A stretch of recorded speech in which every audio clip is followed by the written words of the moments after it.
Vamos a hablar ahora de otros tipos de medicamentos que también pueden aumentar el riesgo de fractura de cadera y también vamos a hablar de los tratamientos farmacológicos que son los más utilizados para la osteoporosis. Además de los inhibidores de la bomba de protones que hemos visto ahora, pues otros medicamentos asociados con el riesgo de fractura de cadera pues serían los antidepresivos, algunos medicamentos para el Parkinson, ansiolíticos, corticoides orales y los bloqueadores H2. Estos bloqueadores H2 se utilizan también para el estómago y son medicamentos como la cimetidina, la famotidina y la nisatidina. Algunos estudios observacionales han encontrado que hay una asociación entre el uso de estos bloqueadores H2 con un riesgo mayor de fracturas. Sin embargo, estos estudios no pueden demostrar causa-efecto porque son observacionales. Sin embargo, la Agencia Europea de Medicamentos, la EMA, ha declarado que existe una posible asociación entre el uso a largo plazo de estos bloqueadores H2 y un mayor riesgo de fracturas de cadera, fracturas de muñeca o incluso de fracturas en la columna vertebral. Veamos ahora cuáles son los medicamentos específicos que se utilizan para tratar la osteoporosis. Primero, hablaremos de su eficacia, ya que la terapia farmacológica para la osteoporosis se recomienda en personas de más de 50 años con antecedentes de fracturas de cadera o fracturas de columna y aquellos con una puntuación, esta que hablábamos de densidad ósea, de menos 2,5 o menor. ¿Os acordáis? Lo he explicado al principio. Vaya, lo que os he dicho de la densitometría ósea. Y esto en mujeres posmenopáusicas u hombres de 50 años o más, que aunque no cumplan con ese umbral de menos 2,5, tengan un riesgo estimado del 20% o más de fractura. Lo cierto es que tendemos a perder masa ósea a medida que nos hacemos mayores, evidentemente, por lo que podrás ser diagnosticado con osteoporosis, incluso aunque tengas una densidad ósea completamente normal para tu edad. Por supuesto, que tu densidad ósea sea normal no quiere decir necesariamente que sea la óptima. Y por eso la Fundación Nacional de Osteoporosis estableció unas pautas para el tratamiento médico. ¿Y qué dicen los estudios científicos sobre los medicamentos para la osteoporosis? Pues los principales medicamentos utilizados para la osteoporosis son los bifosfonatos. Si quieres saber los nombres comerciales, yo aquí no los voy a dar. Te vas y los buscas en Google. Recuerda, voy a hablar de los bifosfonatos. Ya te digo, pones la palabra esta en Google y te van a salir los nombres comerciales de los medicamentos, que puede que los estés tomando y no lo sepas porque no sepas que son de este grupo. Los bifosfonatos son un poco más efectivos en la reducción de las fracturas vertebrales, reduciendo el riesgo en mujeres posmenopáusicas desde el 2,8% al 1,44%. Esto sería una reducción del riesgo relativo de un 50%, pero sería una reducción del riesgo absoluto de solo el 1,4%. ¿Qué quiere decir esto? Pues que habrá que tratar a 71 mujeres para prevenir que una sola de ellas sufra una fractura vertebral. Por desgracia, el diagnóstico de fractura vertebral puede ser ambiguo. Y dependiendo de cómo se definan los cambios en una radiografía, la incidencia de fracturas vertebrales puede variar mogollón, desde casi ningún caso hasta casi todos en la misma población de personas de la misma edad. Esto nos subraya la importancia de una evaluación cuidadosa y personalizada del riesgo de cada paciente antes de iniciar cualquier tratamiento. Aunque las fracturas vertebrales realmente pueden provocar dolor de espalda y disminuir nuestras capacidades físicas, solo alrededor de 1/3 de las mismas provocan síntomas. Las fracturas de cadera, por el contrario, son más fastidiadas. Es importante destacar que la mayoría de los ensayos clínicos para el tratamiento de la osteoporosis, financiados por las compañías farmacéuticas, no han demostrado un beneficio convincente en la prevención de las fracturas de caderas con bifosfonatos. En otras palabras, tomar estos medicamentos no ha demostrado de manera efectiva prevenir una fractura de cadera. Sin embargo, si ya has tenido una fractura, tu riesgo de romperte otro hueso pues se duplica. Y para aquellas personas con un alto riesgo, los bifosfonatos pueden reducir las probabilidades de una fractura de cadera en hasta un 25%. Pero en realidad, esto lo que nos indica es una reducción del riesgo absoluto de alrededor de un 1%. Por eso puede ser necesario tratar a 91 personas durante 3 años para prevenir una sola fractura de cadera.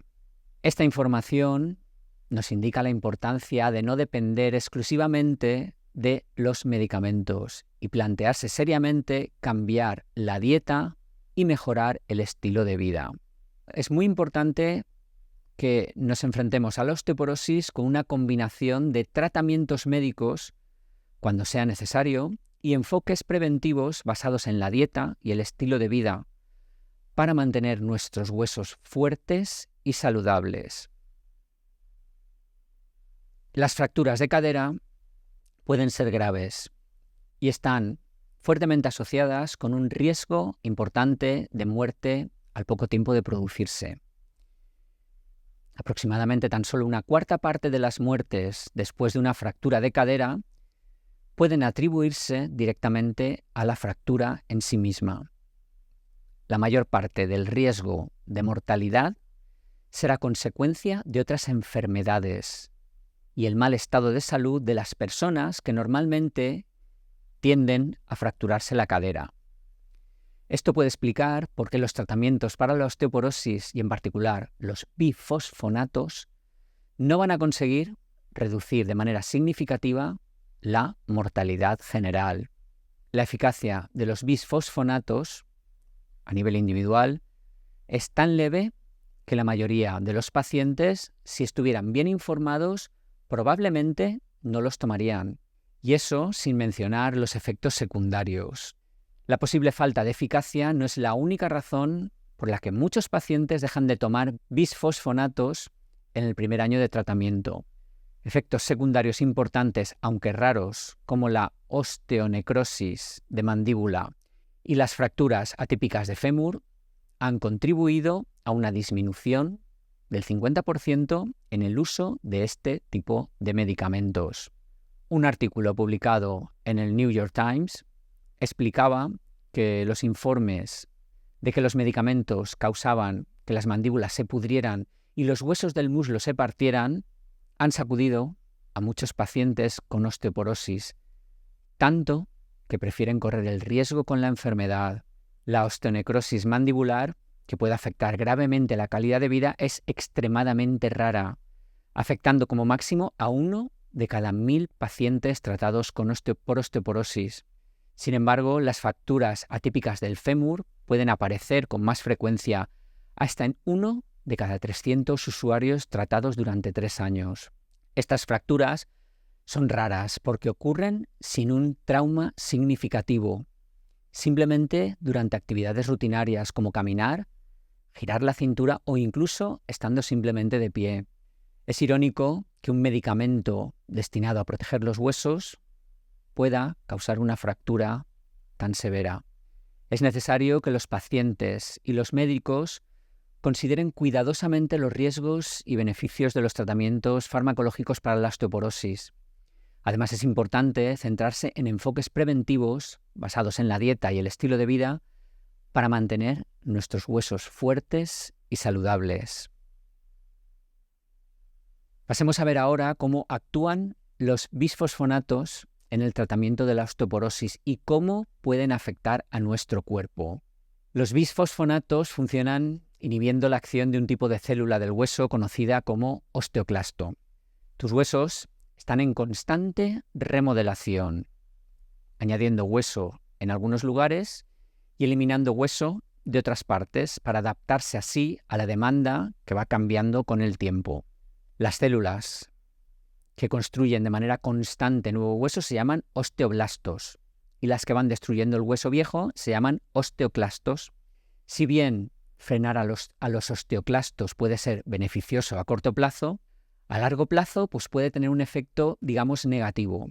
El proceso de renovación ósea también es importante para reparar microfisuras en los huesos. Si ese proceso de reparación se ralentiza demasiado o incluso se paraliza, pues estas microfisuras pueden acumularse y con el tiempo debilitar el hueso y hacerlo más propenso a fracturas por estrés. Otros medicamentos para la osteoporosis como el denosumab, buscad vosotros el nombre comercial en Google, se escribe denosumab. Este medicamento previene también la formación de osteoclastos y desde el principio ha sido caracterizado por tener los mismos efectos secundarios raros, pero que pueden ser preocupantes para muchas personas. Como con cualquier cosa en la vida, todo se reduce a una cuestión de valorar el posible riesgo-beneficio. La pregunta sería, ¿cuántas fracturas de cadera se previenen por cada fémur que se rompe?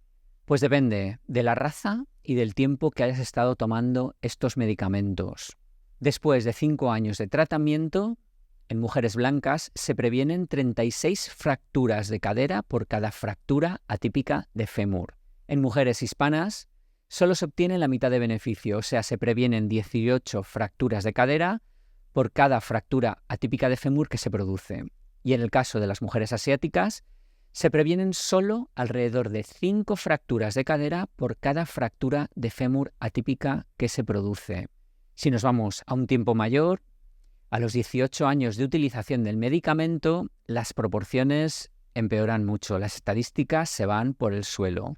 Y así pasan a ser de 16:1 para las mujeres blancas, 5:1 para las mujeres hispanas y solo 1,5:1 para las asiáticas. Lo que significa que las fracturas prevenidas y causadas en mujeres asiáticas son casi comparables. La noticia esperanzadora es que después de dejar de tomar este tratamiento, el riesgo de fractura de fémur disminuye rápidamente y se reduce en un 70% dentro del primer año, lo que condujo a la sugerencia de considerar un descanso en el tratamiento después de unos años para promediar así el riesgo. En tan solo 12 años, las recomendaciones han pasado de sugerir que la suplementación generalizada con calcio podría ser necesaria e incluso buena para proteger nuestros huesos, a no suplementar. ¿Qué ha pasado? ¿Qué nos hemos perdido? Todo empieza con un estudio llevado a cabo en 2008 en Nueva Zelanda. Los estudios a corto plazo habían demostrado que la suplementación con calcio podía reducir la presión arterial en aproximadamente 1 punto. Y además el exceso de calcio en el intestino podía causar mala absorción de las grasas, lo que hacía que se redujera su absorción, aumentando el contenido de grasa en las heces. Y con menos grasa absorbida en el intestino, pues se pensó que el colesterol podía bajar. Entonces, los investigadores de Nueva Zelanda esperaban así reducir las tasas de ataques cardíacos al dar suplementos de calcio a las mujeres. Lo que sucedió sorprendentemente, pues es que parecía haber más ataques cardíacos en el grupo de mujeres que se suplementaban con calcio. Por suerte, existía un ensayo conocido como Iniciativa de Salud de la Mujer, que es un ensayo controlado y aleatorizado y que es muy grande y muy prolongado en el tiempo sobre la suplementación con calcio. ¿Pero qué pasa con los suplementos de calcio? Pues aquellas mujeres que comenzaron a tomar suplementos de calcio sufrieron más ataques cardíacos o derrames cerebrales. Por lo tanto, cualquier suplementación con calcio parecía aumentar el riesgo de enfermedades cardiovasculares.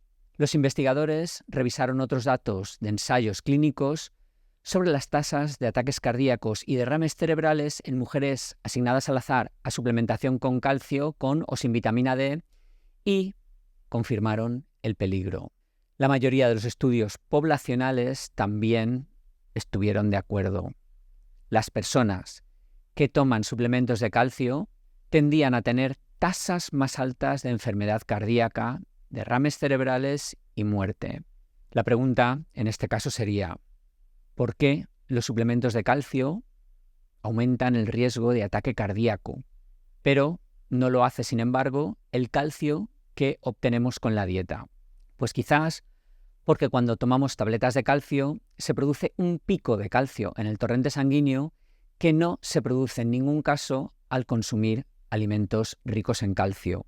Dentro de las horas posteriores a la toma de la dosis de un suplemento de calcio, los niveles de este mineral en sangre se disparan y pueden mantenerse altos durante hasta 8 horas. Esto evidentemente produce lo que se llama un estado de hipercoagulabilidad, que quiere decir que tu sangre se coagula más fácilmente, lo que puede aumentar el riesgo de coágulos en el corazón y el cerebro. Y de hecho, los niveles más altos de calcio en la sangre están vinculados a tasas más altas de ataques cardíacos y derrames cerebrales. Los suplementos de calcio han sido ampliamente utilizados con el argumento de que son naturales y que, por tanto, serían una forma segura de prevenir fracturas por osteoporosis. Pero ahora se sabe que tomar calcio en una dosis o 2 diarias no es natural y que no reproduce los efectos metabólicos que el calcio en los alimentos, que es como la naturaleza lo planeó. Por eso, la mayoría de las organizaciones que ofrece consejo sobre la salud ósea recomiendan en la actualidad que los pacientes consigan las necesidades diarias de calcio de la dieta en lugar de mediante suplementos.